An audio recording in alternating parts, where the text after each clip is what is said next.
안녕하세요. 저는 올해 38살이 된 남자이고 아들 둘을 키우고 있습니다. 아내는 몇 년 전에 하늘나라로 떠나서 남자 3명이서 같이 살고 있죠.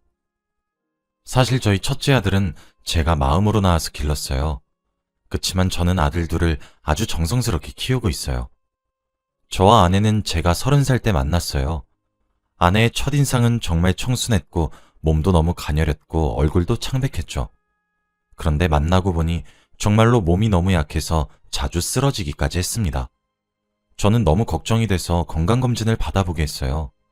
아무 이상이 없다고 나왔고 여자친구는 아마 어머니가 몸이 약해서 일찍 돌아가셨다며 유전일 거라고 했습니다. 여자친구는 유행하는 바이러스는 다 걸렸고 감기도 자주 걸렸죠. 그래도 저는 연약했던 여자친구를 위해 정말 많이 도와줬어요.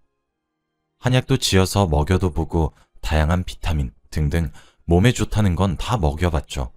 운동도 시켜봤는데 딱히 효과가 없더라고요. 그치만 저는 그녀가 너무 좋았고 평생 같이 있고 싶었기 때문에 다 괜찮았습니다. 그렇게 저희는 연애 후에 결혼을 하고 아내는 임신을 했어요. 그런데 처음으로 임신을 했을 때 정말 정성을 다해서 태교를 하면서 옆에 있어줬는데 아내의 몸이 약해서 그런지 유산이 되었습니다. 너무 슬펐지만 아내가 더 속상해할 것 같아서 티는 내지 않고 힘든 아내에게 위로를 해주었죠. 그리고 또 한 번 더 임신을 했는데 그 생명도 유산이 되니 그러면 안 되지만 아내에게 쓴소리를 해버렸습니다.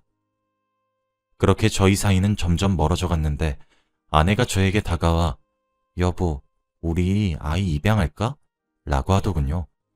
저는 그때도 아내가 아이를 낳고 고통은 싫고 자식은 갖고 싶어서 그런 줄 알고 이기적이라고 욕했습니다.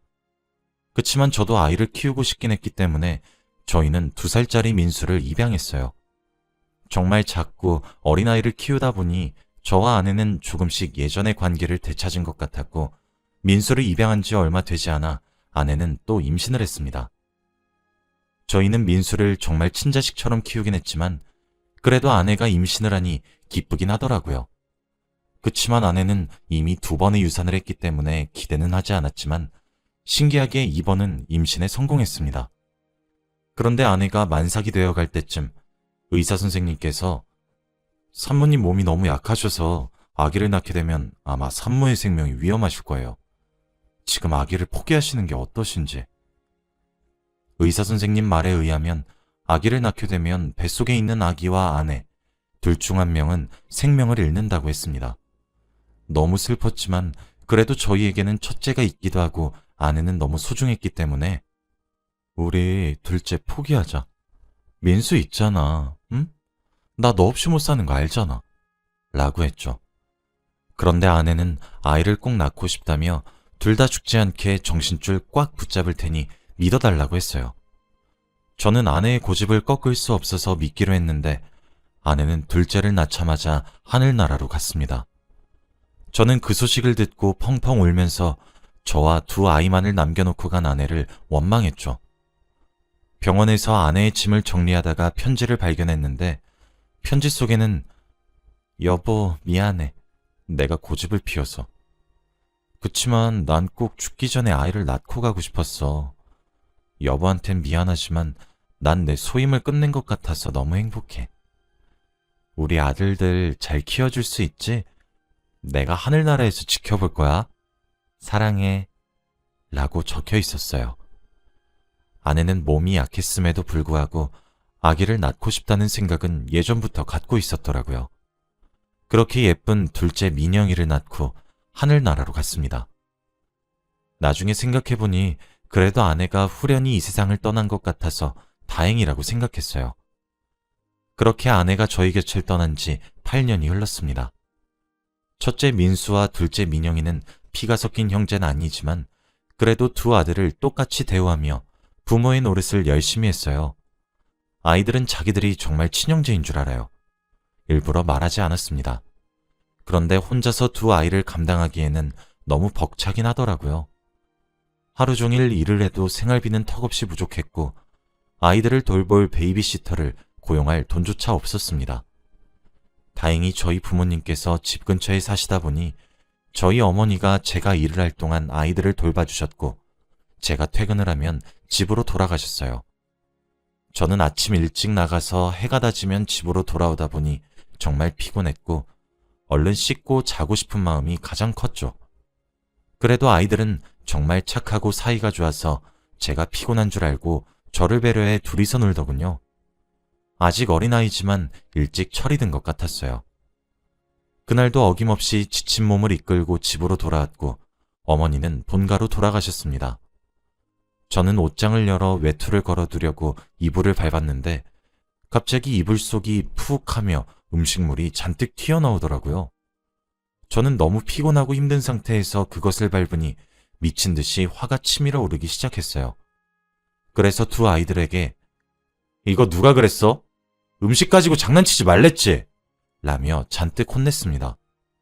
음식은 제가 아침에 먹으라고 차려놓고 출근한 국이랑 밥인데 먹지 않고 국에다가 밥을 말아서 그릇째 이불 속에 넣어놨더라고요. 민수야, 민영아. 아빠가 아침에 차려놓고 간 음식을 여기다 두면 어떡해? 안 먹을 거면 싱크대에 놔뒀어야지. 라며 아이들을 혼냈고 어린 두 아이를 벽에 세워 종아리를 때렸습니다. 첫째와 둘째는 자신의 잘못을 알고 있는지 아무 말 없이 눈물만 흘리더라고요. 때리면서 너무 마음이 아프긴 했지만 그래도 주위에서 아들은 강하게 키워야 한다고 배웠기 때문에 마음을 굳게 다잡았습니다. 아이들을 재우고 어머니에게 전화를 걸어 엄마, 왜 애들 이불 밑에 음식 놔두게 해?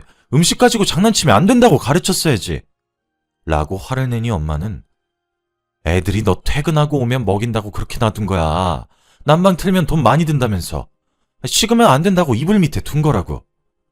내가 그렇게 먹으라고 해도 자기 아빠 퇴근하면 먹일 거라고 첫째랑 둘째가 얼마나 고집을 피우던지. 할미인 내가 손주를 이길 수 있나? 라고 하셨죠. 저는 어머니의 말을 듣고 정말 가슴이 메어오면서 눈물이 주르륵 흐르더라고요. 아내가 죽고 나서 단 한 번도 운 적이 없는데 아이들의 마음을 헤아리지 못한 저 자신한테 너무 화가 났어요. 자고 있는 아이들의 종아리에 약을 발라주고 같이 잠에 들었습니다. 그렇게 며칠이 지났고 첫째와 둘째는 같은 초등학교에 다니는데 일하는 도중에 선생님께 전화가 오더라고요. 저희 아이가 학교에 오지 않았다면서요. 저는 너무 놀라 어머니께 전화를 드렸는데 아침에 급한 일이 있어서 오늘은 학교에 데려다 주지 못했고 첫째가 둘째를 데리고 갈 수 있다고 해서 첫째를 믿고 보냈다고 해요. 그런데 아이들이 도착하지 않았다고 말하니 어머니도 어떡하냐며 미안하다고 했습니다. 저는 혹시나 아이들에게 큰일이라도 났을까봐 아이들 학교 가방에 달아놓았던 위치 추적기를 휴대폰으로 확인했어요. 집에서 1시간 정도 걸어야 나오는 우체국으로 잡히더라고요. 저는 혹시나 싶어서 직장 팀장님께 겨우 사정해서 우체국으로 향했습니다. 그런데 정말로 그곳에는 민수와 민영이가 있었는데 둘은 편지를 보내달라고 우체국 직원에게 떼를 쓰고 있었어요. 그리고 우표를 붙이지 않아 우체국 직원은 보내줄 수 없다며 서로 실랑이를 하고 있었습니다. 저는 직원에게 죄송하다고 한 뒤 아이들을 끌고 우체국 밖으로 나왔습니다. 저는 첫째의 엉덩이를 때리면서 여기가 지금 학교야? 너 할머니한테 민영이 데리고 학교에 잘 갈 수 있다고 했다며. 그런데 지금 위험하게 둘이서 왜 이렇게 먼 곳으로 와? 형이 됐으면 동생을 잘 지켜야지. 라고 화를 냈어요. 민수는 저에게 미안하다면서 민영이는 아무 잘못 없다고 하더라고요. 이 상황에서까지 자기 동생을 위하는 게 너무 마음이 아팠습니다. 도대체 무슨 편지를 어디에 보내려고 여기로 왔는지 물었더니 둘 다 아무 말도 하지 못하더라고요. 빨리 말 안 해? 왜 여기까지 왔냐고! 라고 하니 민수는 그제서야 자기들이 보내려던 편지를 저에게 건넸습니다. 편지를 열어 내용을 본 순간 저는 눈물이 났어요. 그 편지는 죽은 아내에게 보낸 편지였고 학교에서 한글을 배웠다며 서툰 한글 실력으로 하늘나라에 있는 엄마에게 편지를 썼더라고요. 저희 4명이서 같이 있는 그림과 함께 엄마, 우리 가족 사진이야. 엄마 보고 싶어. 오늘은 꼭 우리 꿈에 나와줘. 사랑해. 라고 적었더라고요. 아직 한국어도 제대로 모르는 아이가 이렇게 한 글자씩 써내려갔다는 생각에 저는 고개를 떨군 채로 눈물을 뚝뚝 흘렸습니다.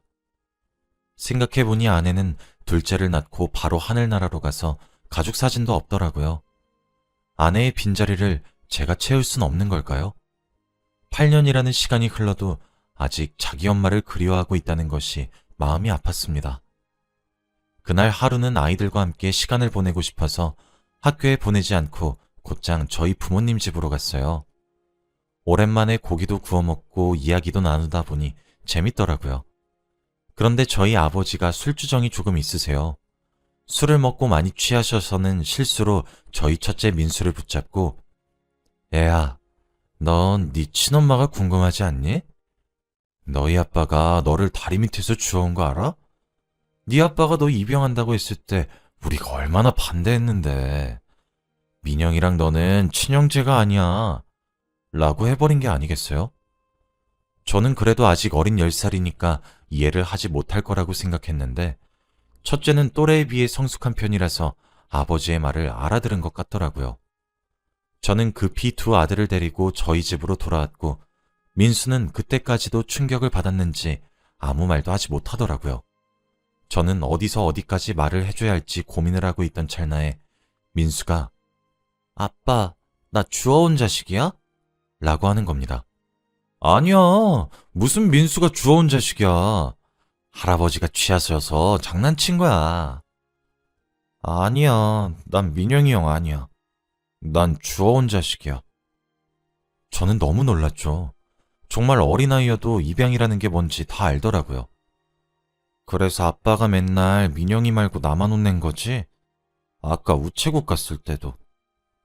아니야, 아빠는 민수가 첫째니까 동생을 잘 돌보면 좋겠다는 생각에 그렇게 말한 거야. 내가 진짜 아들이 아니니까. 민수는 평생을 제가 친아빠라고 생각하면서 살았을 텐데 예고도 없이 그렇게 충격적인 진실을 알았으니 충격받을 만했죠. 그리고 무엇보다 오늘 엄마한테 편지를 쓰려고 우체국까지 갔는데 그 사람이 친엄마가 아니라고까지 하니 아직 10살밖에 안 된 민수는 큰 충격에 빠졌을 겁니다. 민수는 그날 이후로 계속 저에게 반항을 하며 이거 싫다 저거 싫다 했고 그렇게 단짝처럼 친하게 지내던 민영이와 멀어졌습니다. 둘은 맨날 싸우다 보니 저를 힘들게 했어요. 민수는 계속 저에게 친엄마 찾는다고 했고 민영이가 어떤 물건을 빌려달라고 하면 내가 왜? 넌 내 친동생도 아니잖아 라고 했어요. 그래도 사이좋은 형제여서 둘을 두고 걱정 없이 출근을 할 수 있었는데 민수가 삐뚤어져 버리니 걱정이 되더라고요. 퇴근을 하고 집으로 돌아오면 둘은 항상 싸워서 집은 난장판이 되었고 저는 그것들을 치우면서 하루 일과를 끝내는 게 일상이 되었습니다.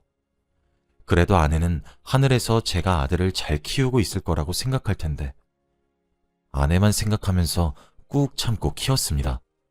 항상 등하교도 같이 했던 민수, 민영이는 각자 다니게 되었죠.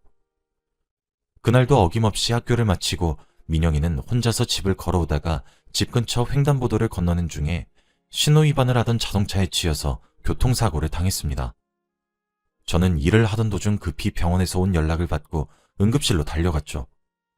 그렇게 둘째는 수술을 하게 되었고 수술을 하는 동안 저희 부모님께서 민수를 데리고 병원으로 왔습니다. 부모님은 잠깐 밖으로 나가셔서 저와 민수는 둘이서 수술실 앞에서 기다리고 있었죠. 그런데 갑자기 수술실에서 의사 선생님이 급히 나오시며 아버님, 민영이 혈액이 부족해서 어쩌죠? 민영이가 특수한 혈액형이다 보니 저희 병원에는 혈액이 없어요. 그런데 알아보니까 첫째 아이가 혈액이 맞는 것 같던데? 라고 하시더라고요. 둘째는 과다출혈이 너무 심해서 공급할 혈액이 필요했는데 둘째에게 혈액을 공급해줄 수 있는 사람이 첫째가 유일했던 거죠. 다행스럽게도 우연히 둘째와 첫째가 혈액형이 같아서 정말 신기했습니다. 그런데 민수는 워낙 민영이를 싫어해서 친동생도 아닌데 내가 왜? 라고 하더라고요. 저는 민수를 설득할 말을 생각하지 못했어요. 그러면 또 자기 아들을 살리려고 자신의 피를 빼앗아 간다고 생각할 것 같았거든요.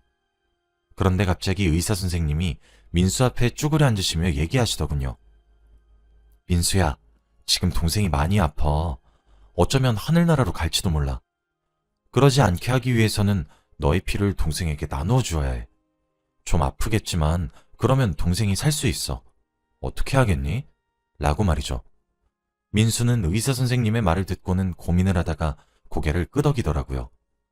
민수는 아직 10살밖에 되지 않아서 헌혈은 한 번도 해보지 못했는데 그렇게 민영이를 위해 자신의 피를 나눠줄 생각을 해주니 고마웠죠.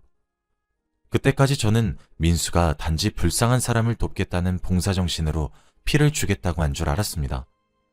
그렇게 민수 팔에 주사 바늘을 꼽고 피가 나오는 것을 저와 민수는 보다가 갑자기 민수가 저를 쳐다보며 펑펑 울면서 아빠, 내가 잘못했어. 엄마한테 안부 인사 전할게. 라고 하는 게 아니겠어요? 저는 얘가 갑자기 왜 이런 말을 하나 싶어서 우선 달래주고 주사 바늘을 얼른 뺐죠. 민수는 울음을 그치고 눈을 감더니 침대에서 일어나지 않더라고요. 그때 저는 민수야? 다 끝났어. 이제 일어나도 돼. 왜 눈을 감고 있어? 라고 물었더니 민수는 하늘나라에 갈 준비하고 있어. 라고 하는 겁니다. 거기에 있던 의사와 간호사분들은 다 놀라셨죠. 민수는 한 번도 헌혈을 해본 적이 없기 때문에 자신의 몸에서 피를 뽑아 동생에게 주면 자신은 곧 죽는 줄 알고 있었던 겁니다. 저는 너무 놀라서 너 그럼 죽을 줄 알면서 왜 피를 준다고 한다고 했어? 라고 하니 나는 사실 동생이 좋거든. 내가 저번처럼 같이 손잡고 횡단보도 건넜으면 이런 일 안 생겼잖아. 민영이 이렇게 된 거 내 탓이야. 라고 하는 게 아니겠어요? 저는 바로 화장실로 달려가서 펑펑 울어버렸는데 정말 진정이 안 되더라고요. 그래도 또래 중에서 나름 성숙한 편이라고 자부했던 저희 첫째도 알고 보면 똑같이 어린아이인데 제가 잘못 생각하고 있었습니다.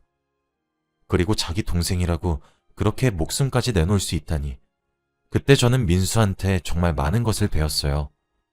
저도 저희 아들을 위해서 목숨을 내놓을 수 있냐고 물으면 굉장히 고민할 텐데 친동생도 아닌 민영이를 위해서 그렇게 말해준 민수가 정말 고마웠습니다.